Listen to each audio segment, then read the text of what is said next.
here again, and we are back again. As always, I'm Matt. I'm Drew. And this is the Back Again podcast. This is the only movie review show where we take a sequel from the past and find out if in fact it is worth going back again. We are on our action movie sequel list, and today we are doing the follow-up to Lara Croft Tomb Raider, and we're doing Lara Croft Tomb Raider Cradle of Life.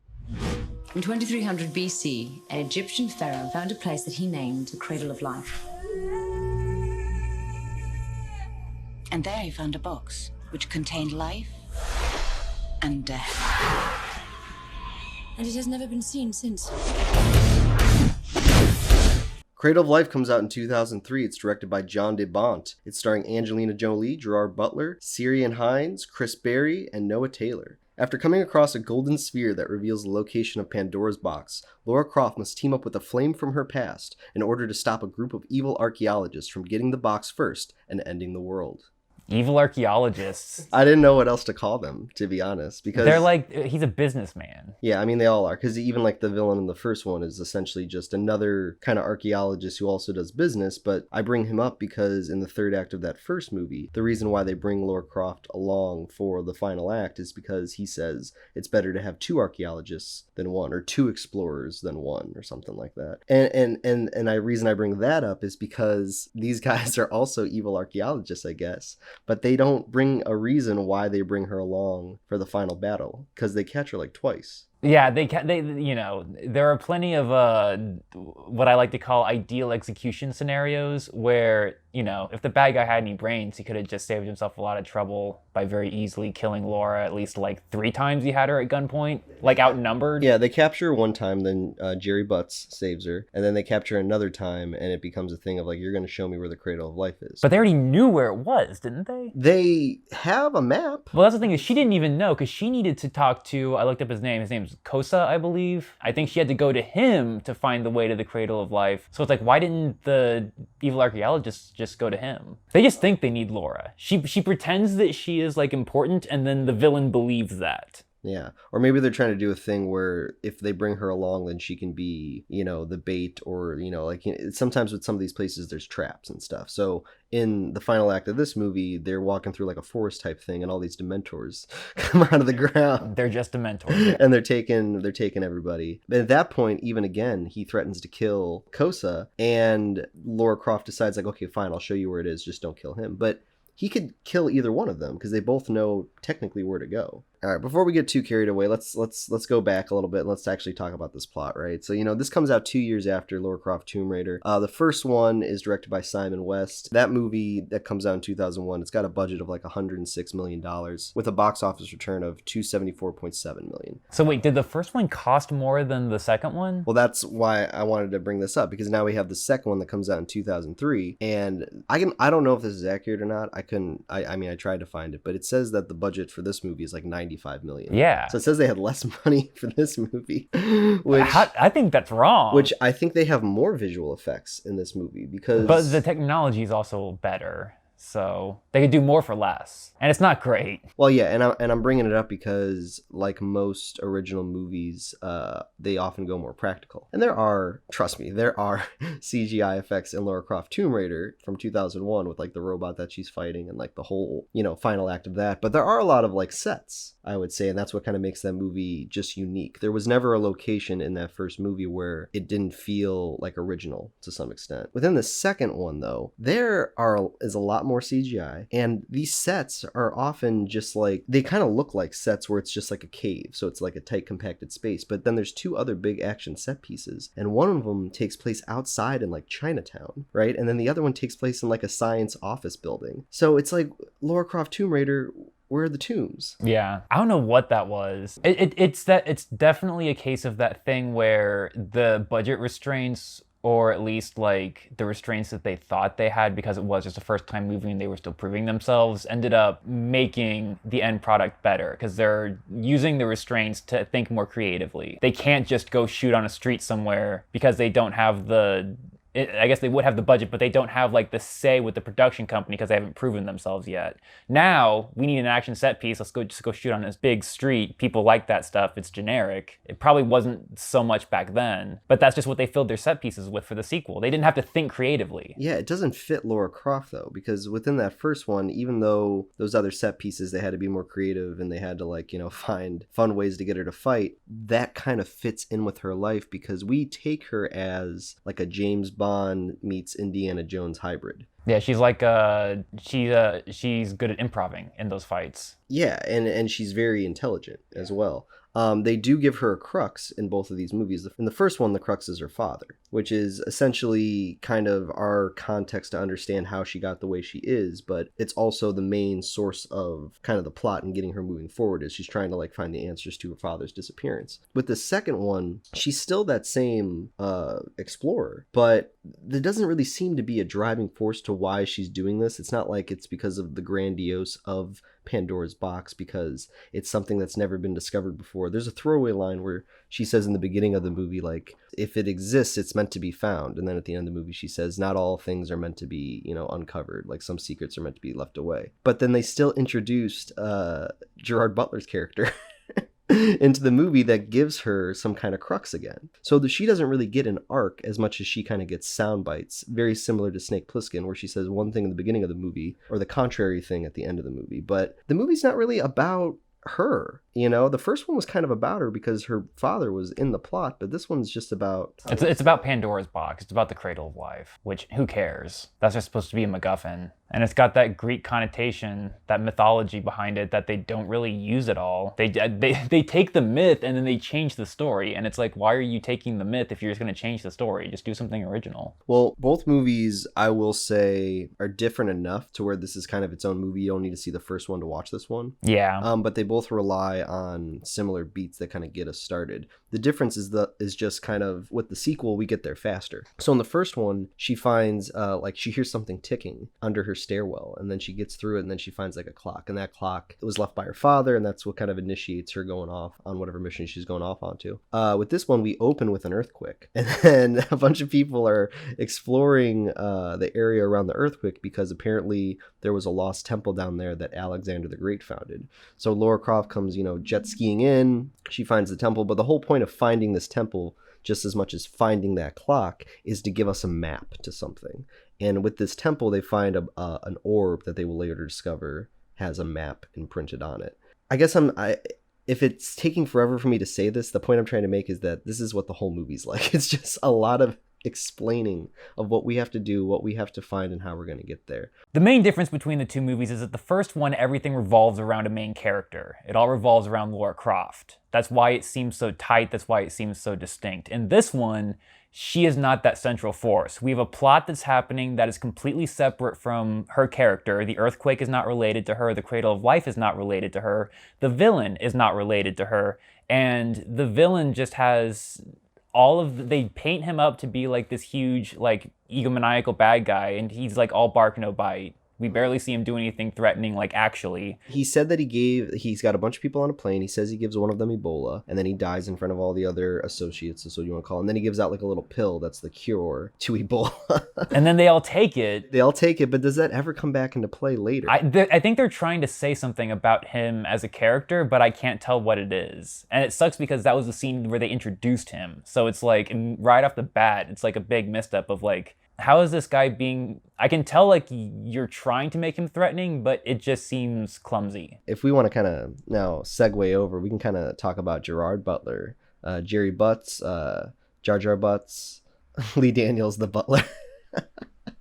I'll tell you what, I did not know he was going to be in this movie. I probably should have known. But when he popped up, I was like, Gerard Butler? Oh, now we got a movie.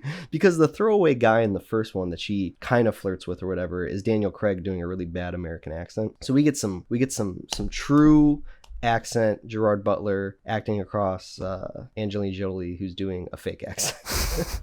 Like I said, he's just better than Daniel Craig. It's nice to have him on screen. And it's nice that they were trying to do something with bringing up her past, but he's got very like cliche traditional lines or like, you and me were cut from the same cloth. It really sucks that like the screenwriters can't find a way to explore this character's past that's not like through men. How do we explore her past in the first one? Oh, her father. Oh, well, that makes sense because she's an archaeologist and her father was an archaeologist. Well, how do we explore her past in the second one? Well, she probably dated someone hot who was also a spy, right? But you're absolutely right. Like they don't have any kind of connection to who she is unless it's through some kind of man that's been in her life. And I mean, even like the two people closest to her are also men. So she doesn't really have any. That shark she punched was probably a female. It's probably a male. It is a female shark. Yeah. And let's talk about that really quick because I was also surprised. Like there was two things that surprised me. One was Jerry Butts, and then the second one was this fucking shark scene. God. Where she draws blood to get the shark to come over to it. I thought she was just gonna like dodge a bite and then jump on the fin and then ride it to the surface. No, she punches it for respect, I assume, and then she rides it to the surface. That's exactly what happens. She punches it and then the shark respects her. And I would love to see this scene written out like in script format to see like how this shark's actions are described.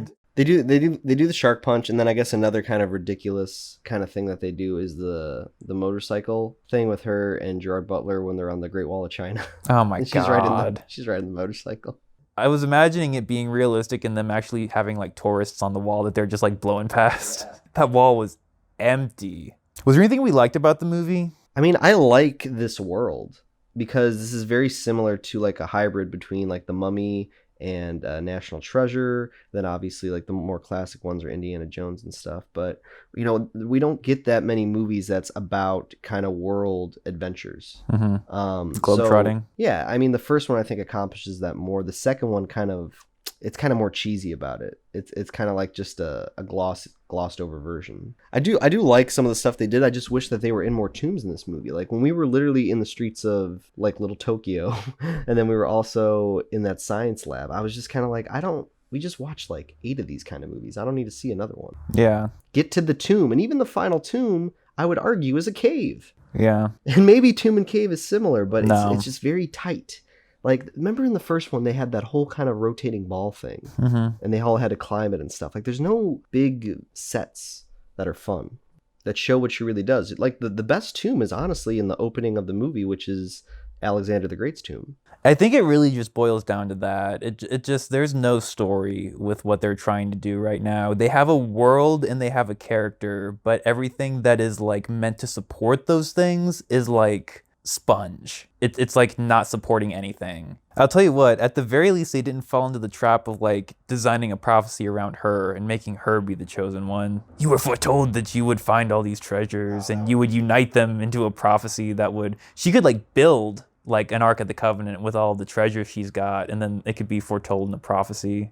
You know what? If they were going to give her a secondary character to do something with, why not it be like another archaeologist that is kind of like her, but that's not evil. But it's like a competition. Yeah. Jardy Butts should have been a rival. He should have just been Indiana Jones with a Scottish accent. We also said about him, like, if they're gonna do a kind of flip with his character and make him the bad guy, do it earlier. Like, do it so that way when we're in the final act, it's just her and Jerry Butt going off one-on-one. Because there was a moment where she's fighting in the cave of the main bad guy, and I'm like, dude, she's just like fist fighting like a 49, 50-year-old man. Yeah. After she took out like robots before, mercenaries, monsters, all this kind of, and then she's just like wrestling with a 50-year-old man. It's like this final act should be her and Jar Jar Butts. I don't understand why Butlers R Us isn't like there with her. Yeah, that's stupid because she has the emotional beat with the guy that she should be fighting, and then she has the fight with the guy that she should have an emotional beat with. Because they could have tried to make this villain connect to her insofar as like they're both after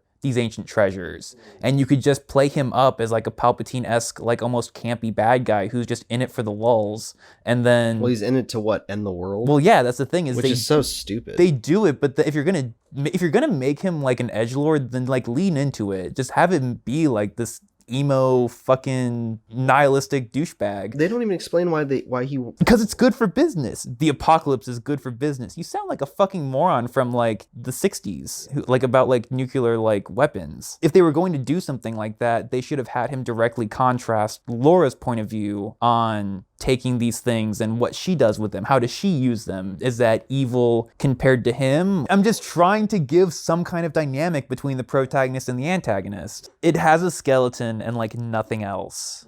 I think it's more disappointing than a lot of the other ones because it has that skeleton is potential. It's something. And then there's just a lot of nothing that's connecting, that's holding the pieces together. And it's really interesting too because I mean we've already talked about like the budget in the box office, but just do the Rotten Tomatoes score. The first Lara Croft Tomb Raider has a 20% on Rotten Tomatoes. What? But then the second one, Cradle of Life, has a 24% on Rotten Tomatoes.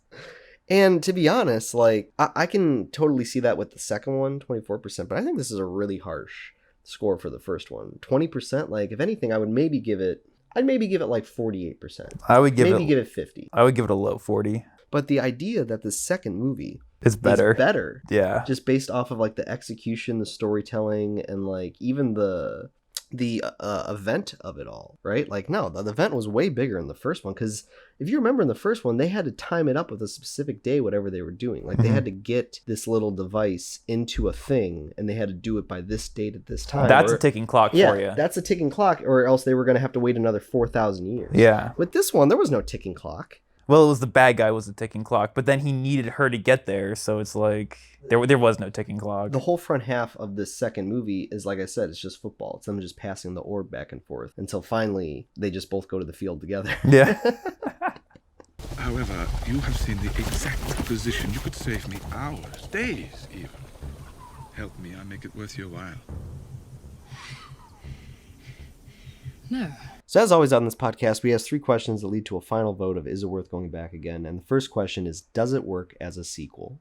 So I'll start off this one and I'll say that I do think it works as a sequel on paper.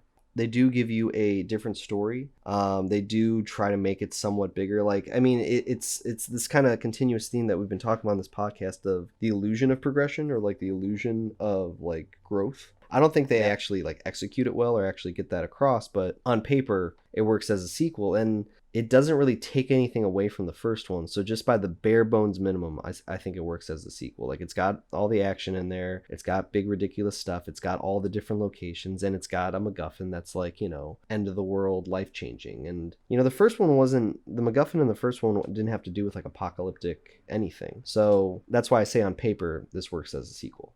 I don't think it does. Just because it's got the skeleton doesn't mean that it's, you know, doing what it needs to successfully tell a follow-up story. There needs to be something connecting all of these pieces. And I understand what you're saying, where those pieces are there. There is a good world, there's a good character, but there's not the stuff that's filling it in or connecting it or however you want to like visually portray that. And to me, I guess it is just a matter of different opinion, because those pieces are there and they're not connected doesn't mean that it succeeds on this question. That's you're applying succeeds. I'm not saying it succeeds. I'm saying it works. Because if you're just like, let's say you just watch the first one, then you just watch the second one, it works. Like, are you saying it's like you're saying it's consistent? It's not as good as the first one, but it's not like the first one was ever that great to begin with. Like the things that they should have taken away from the first one, they kind of do with the second one, but they misinterpret what works about that first one. So they kind of give you more of everything, but I would argue it's stuff that I didn't even want to see with her that they gave me. That does not work for me. But that sounds like it's going to get a check and an X to start. But like I said, my check is very like bare bones minimum. So is it a faded check? It's a check, but it's just like, half a check. It just made it. It's like when somebody gets a participation award. Okay, it got the participation check. It did. Okay. So the second question is going to be, is it enjoyable / entertaining? It's going to get an X from me. There were some moments that were like campy, but for me to like really give a check based off of campiness, it has to be like consistently campy. This is just like a few random moments, like the shark punch. It's like I can't give a movie a check when it consistently reminds me about Escape from LA moments. And this movie did that at least twice. So I can't in good faith give it a check. It fails just based off of that merit. It reminded me too much of Escape from LA. Yeah. I mean, I think this movie was easier to watch than Another 48 Hours. Like, it wasn't as boring. But, it was boring, but it was boring on a different level. Like, there were more things for you to kind of watch while you were bored. Whereas in, the Another 48 Hours was just boring. At least Another 48 Hours had that character dynamic, though. It had something that it was leaning into. The world is just so inconsistent, it can't really lean into that reliably. the reason why I gave it a check in the first one is because I agree with you. I do not think it's enjoyable / entertaining. So like it works as a sequel, like barely, but yeah, it's not enjoyable or entertaining. And it probably would have been more enjoyable if it was campy like that. But it's also, you know, it's just kind of going through the motions to some extent. Also, it's kind of just giving you what you think you want to see as far as like kind of big set pieces, but they're not even that big and they don't look that good. I will say that Gerard Butler is enjoyable / entertaining. Angelina Jolie, like all the performances besides the main bad guy are there. They're kind of flat. They're kind of stale. They don't have much to work with, I feel like, at all. Yeah, I mean, it becomes a thing to where it's not interesting what Gerard Butler and Angelina Jolie are saying to each other, but then you have them both jumping off of a building and then like, you know, like soaring through the sky and then parachuting down. So they're giving them stuff to do. They're just not giving them stuff to say to each other. So that sounds like it's going to get another 2 checks. So the final question is going to be, does it need to exist?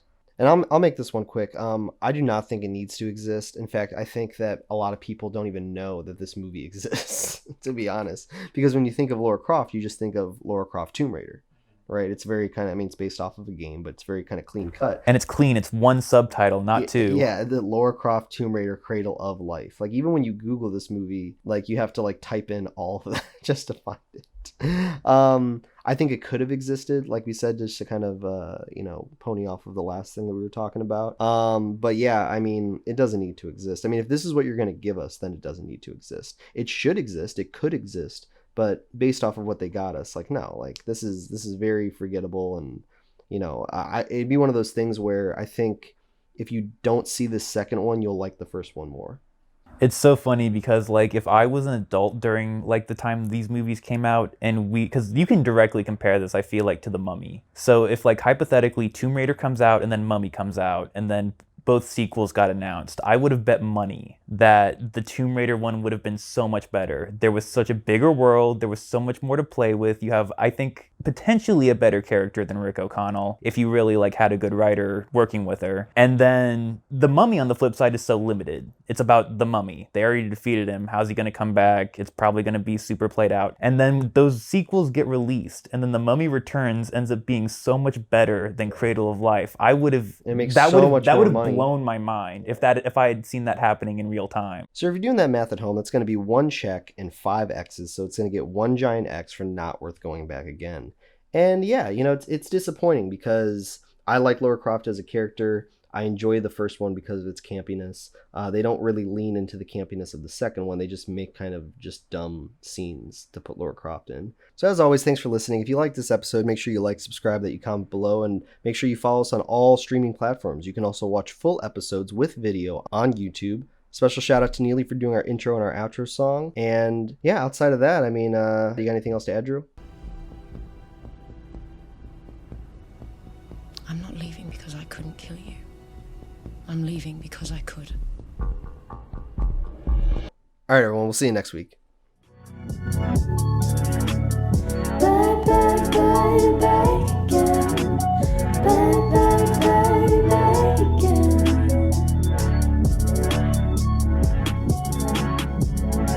I'm back.